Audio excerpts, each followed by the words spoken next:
And our in-depth coverage of Pope Francis's death continues now. We're joined in studio live by Father Ryan Connors, who's director of the Seminary for the Diocese of Providence. We traveled together to Philadelphia 10 years ago. Time goes by fast, Father, for the Pope's visit. You look back at his life, and especially the last 10 years, what do you think? I think his ultimate legacy will be to turn the attention of every Catholic and every person in the world to the mercy of God, that he had a heart for those who felt marginalized and helped us to turn our attention to them too. He passed away a day after Easter, Easter Monday. How fitting he actually went out to the people and see them.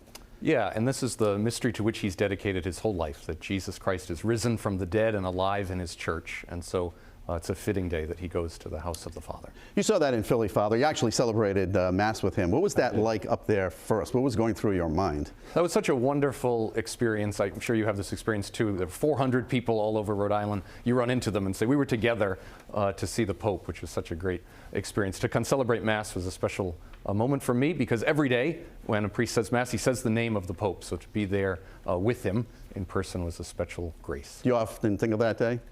I do, and I thought of it today because today was the first day in 12 years when I offered Mass that I didn't say his name in the Eucharistic prayer. So I did think of that time we were together in Philadelphia. Father, Bishop Tobin told me once that Pope Francis was intriguing. You agree with that?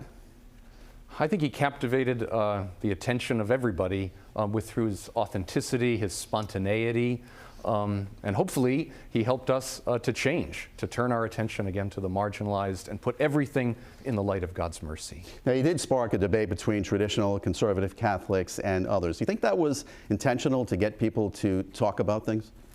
I mean, I think people use those terms, and I know people say that, but I think it doesn't ultimately capture what this Pope or any Pope is about, which is the message of the gospel, which defies political categories. You know, Nora O'Donnell asked him what his legacy would be, really didn't answer. Well, you know, if somebody asked you, Pope Francis, what would be his legacy? I hope that it would be to tell everybody, without exception, that they're loved by God and welcomed in the church, and that we should turn our attention to those who, for one reason or another, feel excluded or marginalized, and we should turn our attention to them and invite them to the conversion of life that the gospel calls them to. So the attention's going to go to Rome. Obviously, there's a process, his funeral Mass, and then the cardinals will pick someone.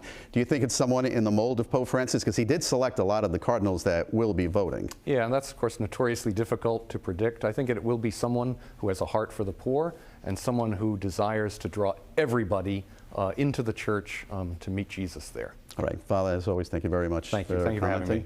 And thank you for your work in Philadelphia. And we're going to be tracking all the developments from the Vatican as the Church prepares for Pope Francis's funeral and the selection of the next Pope in the weeks ahead.